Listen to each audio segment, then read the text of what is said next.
প্রিয় শিক্ষার্থী, এই ভিডিওতে আমরা অনুশীলনী 9.1-এর 22 নং প্রশ্নের সমাধান করব। এর আগের দুটি ভিডিওতে আমরা এই 22 নং প্রশ্নের সমাধান দুটি ভিন্ন ভিন্ন উপায় করেছি। এখানে আমরা একই প্রশ্নের সমাধান অন্য উপায় করব। তো প্রথমে আমরা লিখি, প্রথমে আমরা লিখে নিলাম দেওয়া আছে tan a = 1/√3। তারপরে আমরা লিখব প্রদত্ত অঙ্কটি cosec square a - sec square a cosec square a + sec square a। তারপরে আমরা cosec স্কয়ারের মান আমরা বসাবো। তো আমরা cosec স্কয়ারের জন্য আমরা লিখেছি 1 + cot স্কয়ার a, কারণ আমরা জানি cosec স্কয়ার θ - cot স্কয়ার θ = 1। সেখান থেকে আমরা 1 + cot স্কয়ার θ = cosec স্কয়ার θ পাই। ঠিক অনুরূপভাবে sec স্কয়ারের মান আমরা বসিয়েছি। সামনে যেহেতু মাইনাস চিহ্ন রয়েছে তাই আমরা ব্র্যাকেট দিয়ে এই মানটি বসিয়েছি। আর নিচের লাইনে ঠিক একই কাজ আমরা করেছি। তো এরপরে 1 প্লাস এই cot স্কয়ারের মান আমরা বসাবো। cot স্কয়ারের মান আমরা জানি 1/tan স্কয়ার। লিখলাম -1 - tan square.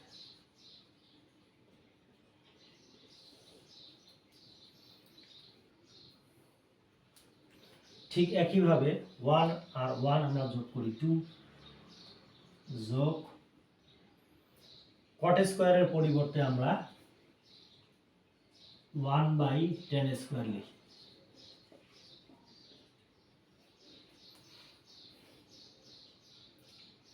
Plus tan square a।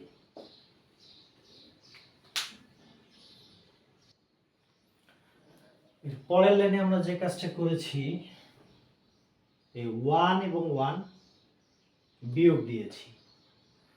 1 এবং 1 বিয়োগ দেওয়ার কারণে এখানে কোনো কিছু আমরা পাবো না, 0। এই tan স্কয়ারটা হচ্ছে লসাগু। এইটাকে আমরা পুরোটাকে সরল করব, tan স্কয়ার হচ্ছে লসাগু, সেটা আমরা লিখেছি। tan স্কয়ারকে tan স্কয়ার দিয়ে ভাগ করে তার মান পাই 1। 1 দিয়ে এই 1 কে গুণ করেছি, সেই 1 এটা। আর এই যে মাইনাস চিহ্ন, সেই মাইনাস চিহ্ন এটা। যেহেতু এটা একটা পূর্ণ সংখ্যা, অর্থাৎ নিচে কোনো হর নেই, তাহলে লসাগু এবং হর দিয়ে সরাসরি আমরা গুণ করেছি। এই হচ্ছে লসাগু আর হলো হর, সরাসরি গুণ করলে tan স্কয়ার এবং tan স্কয়ার গুণ করলে tan 4। একই কাজ আমরা নিচে করেছি। tan স্কয়ার হচ্ছে লসাগু,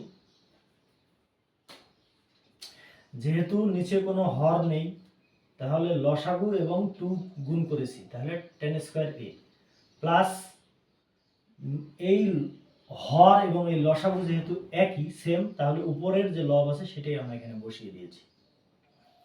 অন্যভাবে যদি আমরা বলি যে tan স্কয়ারকে, অর্থাৎ এই লসাগুকে হর দিয়ে ভাগ করেছি, তাহলে tan স্কয়ার ভাগ দিলে 1, 1 কে 1 দিয়ে গুণ করেছি, সেই 1 প্লাস একইভাবে tan স্কয়ার এবং tan স্কয়ার গুণ করে আমরা tan 4 পেয়েছি।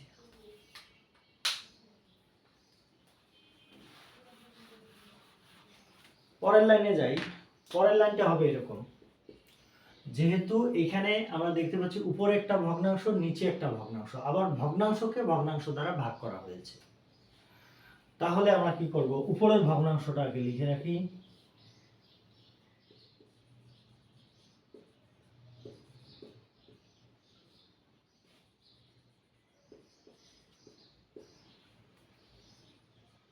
তারপর এই ভাগ চিহ্নকে আমরা গুণ চিহ্ন দেই, দিলে নিচের ভগ্নাংশের পরিবর্তন ঘটবে।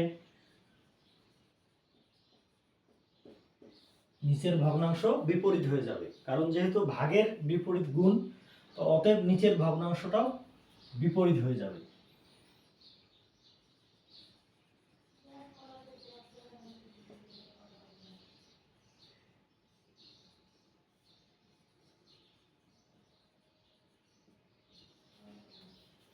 তাহলে এই tan স্কয়ার এবং এই tan স্কয়ার বাদ যাচ্ছে।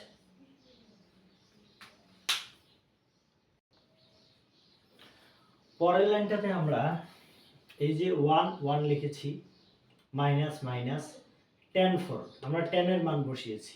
tan এর মান বসানোর পরে উপরে 4 দিয়েছি, ইনটু এটা আর এটা তো বাদ গেল ভাগ, আর নিচের লাইনটা এই যে 2, যে 2 লিখেছি, tan স্কয়ারের মান আমরা 1/√3 হোল স্কয়ার দিয়েছি, প্লাস 1 প্লাস tan 4, tan এর মান বসিয়ে উপরে 4 দিয়েছি।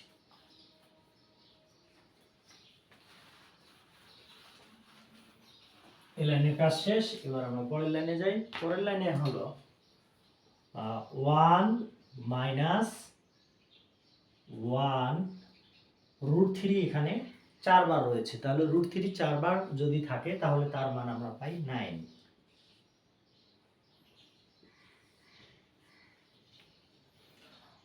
এখানে √3 2 বার রয়েছে, তার মান হলো শুধুমাত্র 3 প্লাস 1,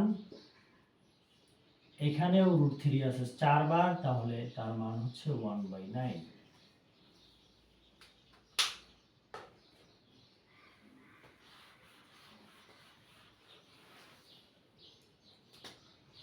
তো এখানে আমরা এইটুকু সরল করে ফেলি।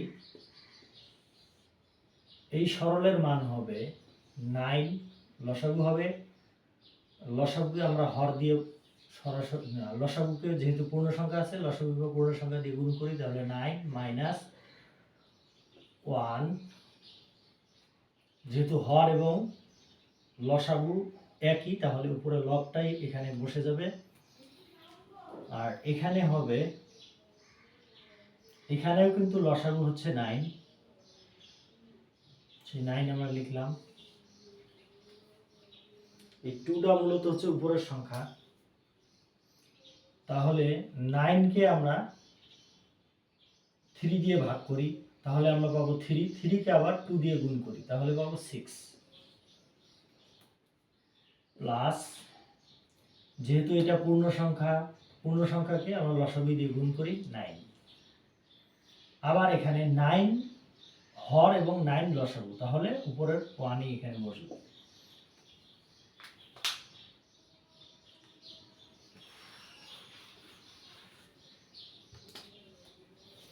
পরের লাইনে আমরা পাচ্ছি 8/9, 16/9, তার মানে 8/9, এটাকে আবার এভাবে লিখি